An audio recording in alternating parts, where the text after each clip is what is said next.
There's a humorous scene in the American version of the sitcom, The Office. Michael Scott, the show's well meaning but bumbling lead, is driving and taking directions from a computer navigation system he has in his car. Trusting that system implicitly, he makes a turn, driving his car right into a lake. Okay, this example is a bit extreme, but it has happened in the real world. A scenario like this, it brings to mind an important discussion when it comes to the collaboration between humans and robots. Are humans too willing to transfer trust to AI systems that may or may not have earned it yet? What factors lead to that trust? What's the threshold for how trustworthy a system, like autonomous vehicles, must be before we deploy worldwide? And how do we get there? Today, we welcome back Assistant Professor Matthew Gambale to discuss all this and more. I'm Ayanna Howard, Chair of Georgia Tech School of Interactive Computing, and this is the Interaction Hour.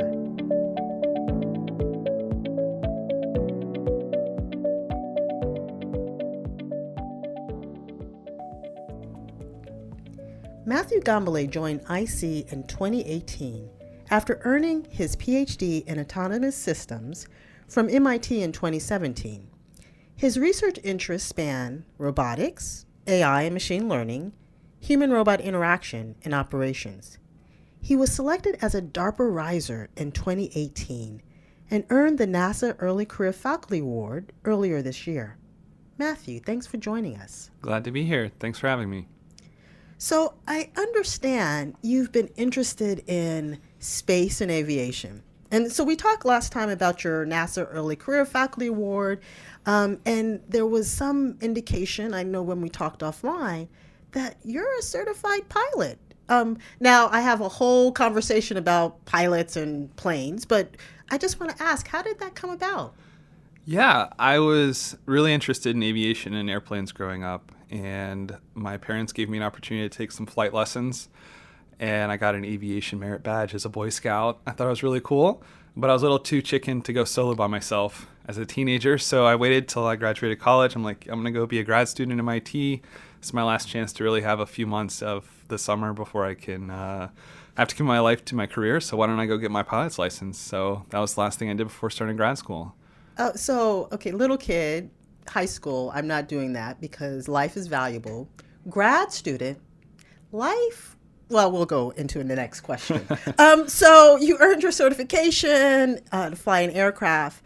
I imagine being someone who works with machines and robots, that there's a little bit of connection there with your research. So does that passion for aviation influence anything you do now? Yeah, absolutely. When I was taking those flight lessons all those years ago, there was very little automation in the cockpit. But when I got my license in 2011, my plane was actually built in the 2000s, so it was younger than I was. It came with a 2-axis autopilot, no carb heat, which was a nice thing not to have to fiddle with. And it had a GPS to show me where to go, so I didn't even have to do the VOR directions. And I remember one day, before I got to use all of this fancy equipment, we had to practice doing everything by hand. And my flight instructor told me while we were en route to Martin State Airport in Maryland that I needed to plot a diversion to another airport. We're going to pretend that there's convective weather, just thunderstorms over the current destination. So I have to redo my flight plan, calculate the fuel, all of the radials and everything that I want to do. And that's a lot of work. It's super stressful, especially if you are barely able to fly a plane straight and level. And for the first time, she gave me an opportunity to use an autopilot. It's going to keep my heading and my altitude. That was it. She gave me like a 30-second lesson on it. It's like, great. So I go punch in what I want, and I put my head down into my lap and start working on all the calculations that I needed to do. And she stopped me. And she said, Matthew, you forgot the first rule of aviation. You have to aviate, then navigate, and then communicate. And I relegated the first duty as a pilot, aviation, to a machine that I barely knew how it worked. And I did so because I was so stressed out from having to do all of this mental math and file everything that I was desperate for help. The machine was not going to make sure that I had enough fuel. It wasn't going to keep me from running into other airplanes or let alone a mountain. It was a pretty naive decision, but at the time it seemed prudent. And I think that really inspired me to think that if I'm going to go and develop these robotic systems that have fancy machine learning AI, I really need to be careful because I'm going to put them in the hands of end users and they're going to abuse and misuse my systems. And so I want to design them to have inherently the ability to regulate human trust in those systems and really understand how they're going to be used. So basically, you can trust something, but is it trustworthy? Yeah, that's a very important distinction. Trustworthiness and trust are very different. So trust is an attitude. It's a belief or a perspective on a value judgment of whether you are willing to be vulnerable to a system. It's a willingness, it's an attitude, it's a willingness to be vulnerable to a system. Separately, reliance or compliance that we refer to as your behavior. So you may have trust or not trust in the system, and then whether or not you actually choose to follow a GPS into a lake, that shows that you're inappropriately complying with what that system was saying. So trust is really about behavior. Trust is a variable that then biases you towards certain behaviors. And unfortunately, when humans are really stressed out or don't fully understand a system, we make that willingness to be vulnerable. It's just like I often relate the way that we look at relationships with robots as relationships with other people. That you go on a first date, there's only so much you're going to let them know about you.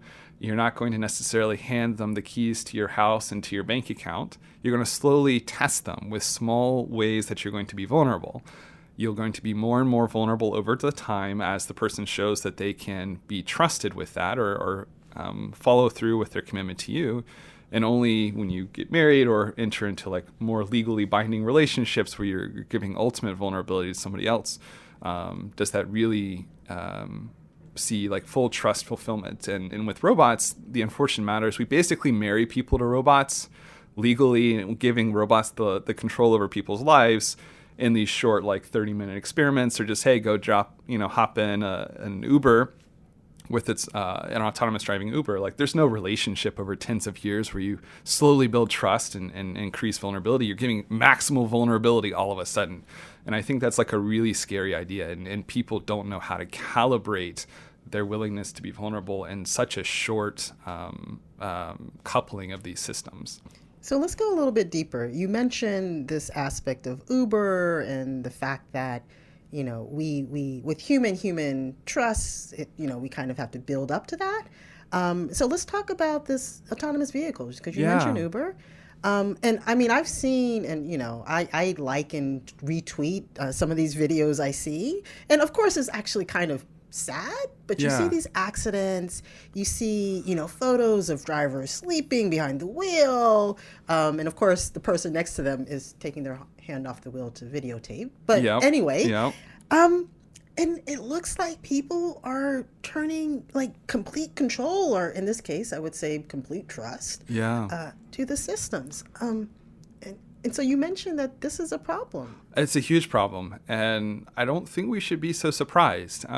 Google did a rollout of some of their autonomous vehicles a number of years ago where they were just doing an internal. They had their own employees take some of the cars and drive to and from work with them.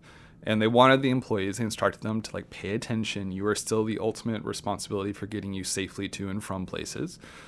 And what they found is that the employees just totally were working on their laptops, not paying attention, going to sleep, and they were surprised by that. And I think what they're missing is that human factors in aviation has taught us a lot about vigilance tasks in particular. A vigilance task is where you have to watch something in the off chance something goes wrong and intervene. That's just what autonomous driving is going to be. You're going to wait in there on a long trip to go see grandma. An hour into it, all of a sudden, a little kid runs into the street. And that's the moment when the automation is going to tell you, hey, pay attention and make sure that I'm doing the right thing. No, you're going to have totally zoned out. Humans suck at vigilance tasks. We have to be actively engaged all the time. And so I think a lot of people instead look at paradigms in which the machine is actually babysitting the human. doing the task. And I think that's actually a mechanism we're much better at. And the one domain where I think automation, human-machine teaming really works well in these kind of vigilance tasks or intervening in autonomous control is in aviation, which you're talking about professional, often military pilots who have tens of thousands of hours of experience. A lot of that experience is manual stick flying of the plane, and they're trained to constantly be engaged. It's a way of life for them. And it is a stressful job, but they're highly proficient at it. And that's a far cry from asking you or me, somebody off, some random person walking down the street, to go and act like a professional pilot operating a highly sophisticated automated machine. That's just, we're not setting up people for success there. Okay, so given that we're probably not going to train people driving cars and send them to school for 10 years before they can drive a car or be in a self-driving car. Yeah. So what's the bar then? I mean, how do we determine the standard then for trustworthy? Yeah, it's a tough question. I think that the way we see industry going, it's not necessarily what I would have picked, but I think what we see industry doing is that they're slowly introducing small bits of automation. For example, lane assist. I actually got in my first lane assist car, a rental car out in San Francisco on a work trip. And I shouldn't have done this, but I was purposefully trying to get the system to fail. And my life was on the line, and I didn't think about that. Nothing went wrong. But I was wanting to see, is it a function of the blinker? Is it if I'm close to another car, how does that mess with the system? Because I really want to understand it. But the problem is that we don't have safe ways of really vetting automated systems. But that's what they're doing, is they're slowly building a little piece of automation saying the human is still fully responsible for everything, and these automations are only tiny little improvements. On the other extreme, you see Tesla branding their thing as autopilot, which it's really not. Whereas I might have preferred to see waiting until the technology is mature enough, working with professional drivers, until it's basically 100% ready to go at full automation, and then deploy it to people. Because I think that we're going to enter this really, something like an uncanny valley where it's good enough that people will just say, you go do it, car, but not good enough that it actually improves the safety of the overall transit system. So I think that's like a dangerous little valley that we might find ourselves in. Okay, so so if I think about this little pieces of automation and example you gave of lane assist, so you said, I shouldn't have done this, I kind of, well, you know what? You're a typical human, I would say. And so how do we really think about these machines? I mean, should the machines tell us, hey, I'm in this I'm just testing our trust, or I mean, what does that look like? Yeah, I mean, I would love to set up virtual environments where people get to go and play around with the technology that they have in these cars, basically a digital twin of their environment, and get to test it out and to go on virtual first dates before they end up really doing these things where they don't have to guess what the system is going to do in the moment or act impulsively. And one of the things that we do in our lab specifically is trying to regulate this trust. There was a very fascinating study done at Georgia Tech by Paul Robinette before I got here, where they had these systems that were deployed with people in a simulated burning building. And they would have fake smoke, and the robot was set up to give the illusion that it was going to guide you out of this building. And the robot actually was designed to fail, so it was going to drive into a closet and just not be able to get you out of the building. Unfortunately, people like to just watch the robot fail. It would purposely spin around, flash lights, do everything to look like it was breaking. And people just watched it and waited for it to, not get better instead of evacuating themselves from the building. And so I think we need to be careful and look at how do we actually design systems to tell people, hey, you need to save yourself. You need to make judgments here. And here's the information that I have to help you do that. In our lab, we just had a paper accepted to the International Conference on Human-Robot Interaction that we'll be presenting in March in Cambridge, UK. I'm totally bringing my PhD regalia and getting a picture. And so the study actually was inspired by my interactions with submarine commanders, where they actually have a culture where officers and enlisted men alike will actually give each other bad advice and try to catch each other taking that bad advice. And you better not be caught taking bad advice, or else you're not getting your dessert or sleep. And I thought, like, wow, that's really cool. How many other domains is it like acceptable or culturally appropriate to constantly be trying to trick each other? It makes sense. They're living in a nuclear bomb. That is, a nuclear reactor is basically a nuclear bomb if you mismanagement. Even the cook, the chef, has to know how to shut it down. And so we look at robots actually giving people purposefully bad advice to see if we can determine if people are accepting our bad advice. Then we know, hey, maybe they're not paying attention. And if we can tell them, hey, you're not paying attention, or hey, I caught you taking my bad advice, you shouldn't do that. Or should we just be apologetic? Oh, I'm sorry, I made a mistake, you should try harder maybe, or I'll try harder next time. Depending on the behavior and the interaction, the way that you're conveying that lack of ability, we can actually regulate people. So we want people to benefit from the automation, so we have to give good advice a lot of the time, but we give bad advice just enough to make sure people are still going to pay attention. So this aspect, I think I've heard interpretability. Is that basically? Yeah. So interpretability and explainability are a huge area of research. So there's this idea that we can have black box models that robots or machines can kind of work to generate explanations or justifications of why it did what it's doing, explain to you why I'm forcefully moving you over one lane over. And that's often helpful in situations where you don't necessarily have the ability to tell the person how the calculation the machine is making is actually being made. And unfortunately, it doesn't always explain the rationale as much as it justifies post hoc. Like if you didn't show up for a meeting, maybe you come up with an excuse. Sometimes I'm like, maybe these robots are just coming up with excuses rather than actually articulating the decision making. On the other hand, we have an area of research in interpretability, and we just had a paper accepted to AI stats that I'm really excited about that actually uses inherently interpretable models. So these are decision trees or rule lists. So think of a rule list as a set of if certain conditions are met. So like if you're in the middle of the lane and your blinker is on to the left, then the car will, and maybe there's no car to your left, then the car will move over to the left for you.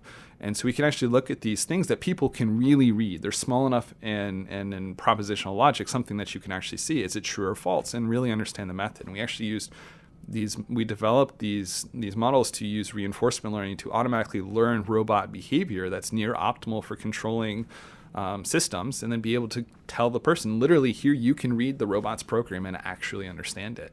And then humans can make value judgments about whether or not they're willing to be vulnerable to that kind of system. So we have interpretability, we have explainability. I actually want to do a shout out to Paul Robinette. Yeah. My student, first year as an assistant professor. That's to you, Paul. And so if you think about it, we're now at a time where these systems, robotic systems, emerging evacuation systems, autonomous robots are really changing the way we do just about everything. Yeah. And so I would claim that they're changing what we're doing, but they can also improve people's lives. Yes. And so kind of want to poke a little bit about this, trying to understand, I guess with the interpretability, explainability, they can help us understand if they're getting it right. Mm-hmm. But how do we know that we're getting it right? How do we account for the fact that they might make mistakes like the autopilot or emergency evacuation or this aspect of, you were talking about the submarine. But how do we know that we're going to get it right? We don't. That's the truth. How do you know when you marry somebody that they're going to be everything you think they're going to be? Like, that's a really freaking scary question. And when we're going to put our lives in a metal tube up in the sky, like, we make trust. And where does that come from? That comes from seeing it not fail, at least enough that we think we'll get away unscathed. And I remember I went to the Air and Space Museum in D.C. a number of years ago and saw a quote from Gus Grissom, before he died. And I don't remember the exact quote, but it was something like if something should go wrong, like, please don't stop this pursuit because it is for the greater good. Like, even if some people have to sacrifice their lives. I do have some problems with Elon Musk, but I think he's right. At least problems with respect to AI and summoning the demon, which I think is a little bit out there. But he's right, talking about humans and going to Mars, that, like, it's not going to work the first time. Like, people will die. But if we can save hundreds of thousands of lives with autonomous cars, think about how many tens of thousands of people die in Georgia roads, let alone the entire nation or the entire world. And that's maybe a cold perspective, but I think that, like, it is necessary to unfortunately start rolling out some systems and learn how they work, and then see just in the aggregated statistics, like, are we actually improving our lives? Okay, so let's just assume that robots are good. They're going to improve our lives. So let's get back to this question of trust. So you have a paper in the upcoming 2020 International Conference on Human Robot Interaction, yes. HRI. The title, if I get it correct, is something like Effects of Anthropomorphism and Accountability on Trust in HRI. Yeah. Really, that sounds like an impressive title. So really quickly, what are you actually going to be talking about in this paper, and what did you find? Yeah, anthropomorphization is really hard to say fast.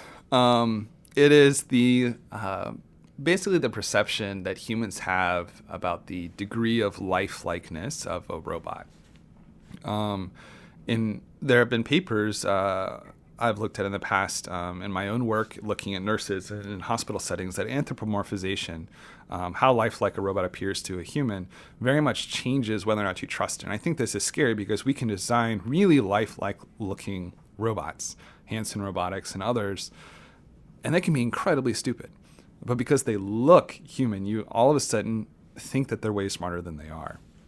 And so we conducted a human subject experiment here at Georgia Tech with many subjects. I appreciate Manisha Natarajan is the student who was on the project. And I'm incredibly impressed with how many subjects she was able to run through and doing human subject experience. She's quite incredible at being diligent and executing experiments. And she developed the code to control at least 4, if not 5, different robots and their form factors, like a Sawyer, a Pepper, a Now, a Curie, and that all look completely different. One is just like this weird tablet head robot with a giant red arm. The other is like a cute little Furby-looking thing. And depending on whether the robot was physically with you, giving you advice on how to solve complex math problems under time pressure, whether it was a virtual representation of the robot or a physical representation of the robot, and whether the robot was going to give you good or bad advice, we varied. And then we also varied the behavior. So in some conditions, when the robot would purposely give bad advice, it would apologize to you for giving bad advice. Another case, it would be indifference. Like, yeah, I made a mistake. Next question. And then I took the submarine condition, which is, hey, I caught you getting this advice wrong. I tricked you. Like, ha. And it was all about accountability. I'm kind of in jest saying that the robot laughed. That wasn't the point. The point is that it's actually saying, hey, you need to pay attention. And so we varied this and showed that, yeah, when the robot is trying to hold the person accountable to bad advice, that has a very profound, proper effect on regulating trust in the system. And now we don't want people to like run away from this like antagonistic robot. So we also built in a coalition building conditions that the robot actually explains to the person, hey, here's why I'm holding you accountable. It's because I want to help you, but I am an imperfect system. So I'm going to try to make sure that you understand that I am imperfect and help you through that. So what you're saying is accountability, which is actually important in human-human trust, yes. I would say, yep. is also just as important in human-robot trust. Absolutely. And we'll take everything we can get from the psychologists and human-human interaction to start helping us with human-robot interaction. So this is great. So we talked with Matthew about this aspect of trust and a little bit about interpretability, explainability, and accountability, and the impact that robots will have on people if we kind of do it right. Yeah. Fascinating. So we appreciate Matthew joining the podcast today and encourage you to check online at ic.gatech.edu for coverage of his and other work at the International Conference on Human-Robot Interaction. If you like what you heard and are interested in learning more or suggesting your own topics for the podcast, be sure to connect with us on Twitter or Facebook at ic@gt. Thanks for listening.